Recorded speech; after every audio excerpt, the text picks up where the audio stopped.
প্রিয় শিক্ষার্থীরা, সবাইকে শুভেচ্ছা জানাচ্ছি আজকের ক্লাসে। আজকে আমরা আইসিটি বইয়ের চতুর্থ অধ্যায়ের দ্বিতীয় ক্লাস করছি। দ্বিতীয় ক্লাসের আজকের প্রথম টপিক হচ্ছে সার্চ ইঞ্জিন। সার্চ ইঞ্জিন বলতে আমরা মূলত বুঝি এমন একটি ইঞ্জিন বা টুল যার মাধ্যমে পৃথিবীর বিভিন্ন হাজারো বা অজস্র ওয়েবসাইটের ঠিকানাকে খুব সহজে খুঁজে বের করা যায়, বা ওয়েবসাইটের বিভিন্ন কন্টেন্ট তুমি যা ইচ্ছা তোমার কাঙ্ক্ষিত যে কোনো জিনিস যেখান থেকে খুব তাড়াতাড়ি খুঁজে বের করা যায় সেটি হচ্ছে সার্চ ইঞ্জিন। যেমন গুগল হচ্ছে পৃথিবীর সবচেয়ে জনপ্রিয় সার্চ ইঞ্জিন। গুগলের মাধ্যমে যে কোনো কিছু খুব দ্রুত খুঁজে বের করা যায়। তো গুগলের জনককে এটা এরকম একটা এমসিকিউ আসে, গুগলের জনক হচ্ছে ল্যারি পেজ এবং সার্গেই ব্রিন। ঠিক এরকম আরেকটা আছে ইয়াহুর জনক হচ্ছে জেরি ইয়াং এবং ডেভিড ফেলো। তারপরের টপিক হচ্ছে ওয়েব পোর্টাল। ওয়েব পোর্টাল হচ্ছে একটি ওয়েবসাইটের মধ্যে বিভিন্ন ওয়েবসাইটের লিংক, কন্টেন্ট এবং বিভিন্ন তথ্য দেয়া, সেটাকে বলা হচ্ছে ওয়েব পোর্টাল। যেমন ধরো অন্যতম একটি ওয়েব পোর্টাল হচ্ছে আজকের পৃথিবীতে আমাদের বাংলাদেশ সরকারের সরকারি ওয়েবসাইট, যেমন www.bangladesh.gov.bd।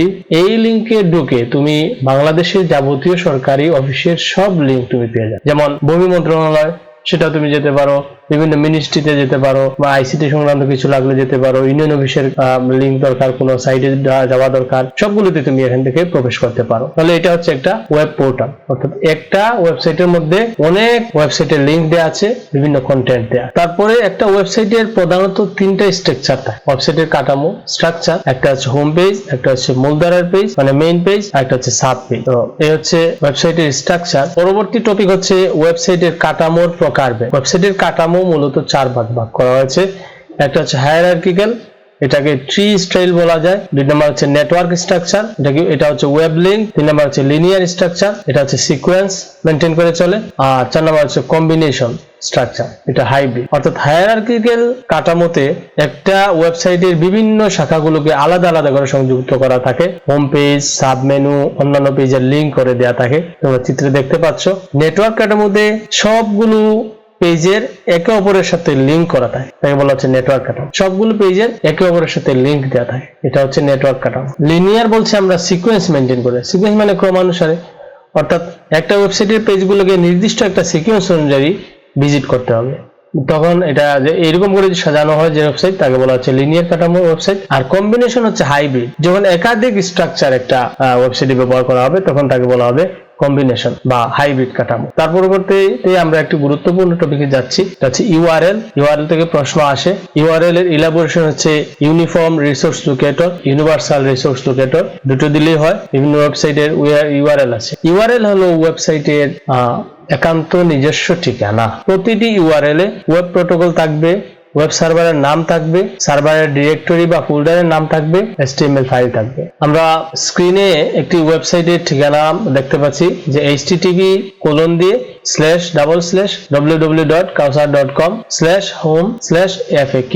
অর্থাৎ এই যে HTTP এই অংশটাকে বলা হচ্ছে প্রোটোকল, তারপরে স্ল্যাশ থেকে শুরু করে .com পর্যন্ত, এটাকে হচ্ছে ডোমেইন নেম বা ওয়েব সার্ভারের নাম। তারপরে মাঝখানে দেওয়া আছে হোম, এটা হচ্ছে ডিরেক্টরি নাম বা পাথ, আর এরপরে অংশটা হচ্ছে ফাইলের নাম বা এক্সটেনশন, আরো আদার্স অন্যান্য বিষয় থাকে। প্রোটোকল হচ্ছে তথ্য বিনিময় বা যোগাযোগের কিছু নিয়ম যা ওয়েব ব্রাউজারকে ওয়েব সার্ভারের সাথে যোগাযোগ করার অনুমতি দেয়। তোমার যে ব্রাউজার আছে আর যে সার্ভার আছে এই দুইটার মাঝে একটা কম্বিনেশন, একটা নিয়ম নীতি মেনটেন করে এই প্রোটোকল। কোলন দিয়ে এই প্রোটোকল অংশটাকে অ্যাড্রেসের অংশগুলো থেকে আলাদা করা হয়, আর ডাবল স্ল্যাশ দিয়ে সার্ভারের সাথে যোগাযোগ নির্দেশ করে। সার্ভারের ডিরেক্টরি বা ফোল্ডার নেম, সার্ভারের মধ্যে ওয়েব পেজগুলো যে ডিরেক্টরিতে আছে ওয়েব ব্রাউজার ওই ডিরেক্টরি থেকে কাঙ্ক্ষিত ফাইল প্রদর্শন করে। 4 নম্বর হচ্ছে HTML ফাইল, ব্রাউজারকে নির্দিষ্ট করে যে ফাইল তা হচ্ছে HTML। পরবর্তী ইম্পর্টেন্ট টপিক হচ্ছে HTTP, হাইপারটেক্সট ট্রান্সফার প্রোটোকলকে বলা হচ্ছে HTTP।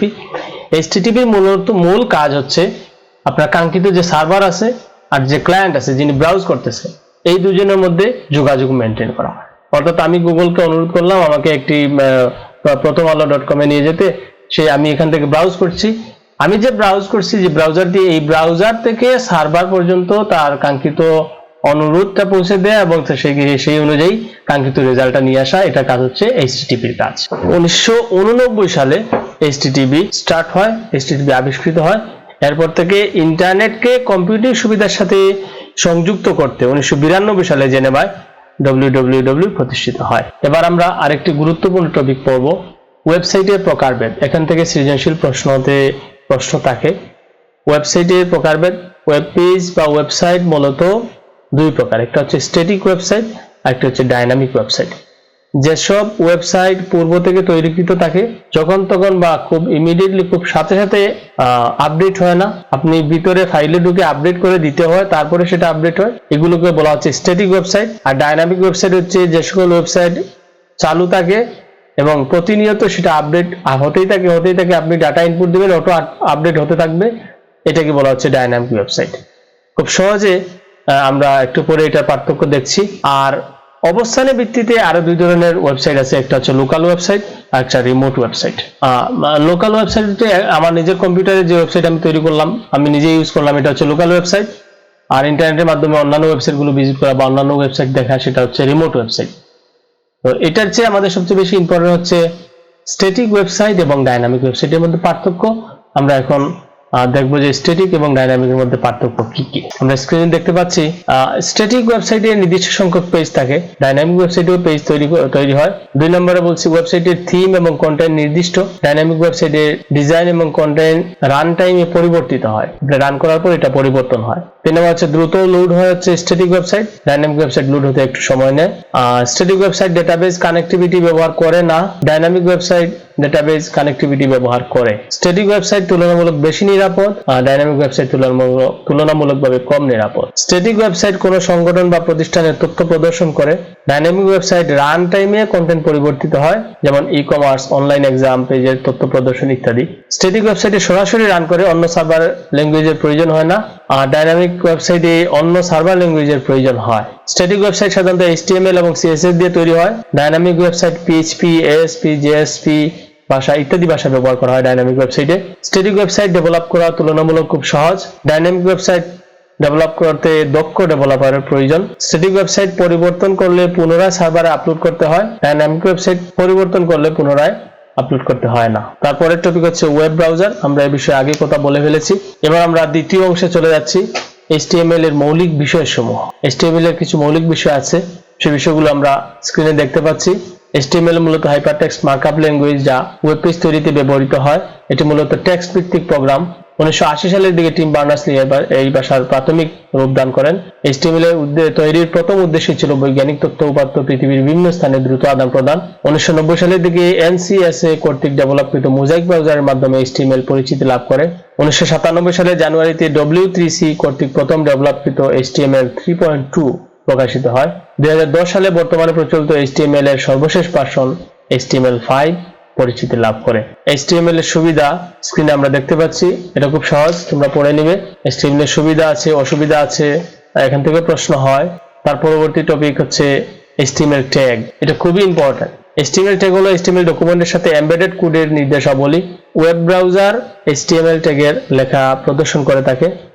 ট্যাগ হলো কিওয়ার্ড যা জোড়া অ্যাঙ্গেল ব্র্যাকেটের মধ্যে লিখতে হয়। আমরা পরবর্তী ক্লাসে প্র্যাকটিক্যাল HTML এ চলে যাচ্ছি। পরবর্তী ক্লাসে মনোযোগ দিয়ে তোমাদের দেখার জন্য আহ্বান জানাবো, এবং সাথে সাথে তোমরা ল্যাপটপ, ডেস্কটপ কিংবা কেউ মোবাইল নিয়ে, মোবাইলেও অনেকে প্র্যাকটিস করতে পারো, তোমরা বিভিন্ন অ্যাপস আছে।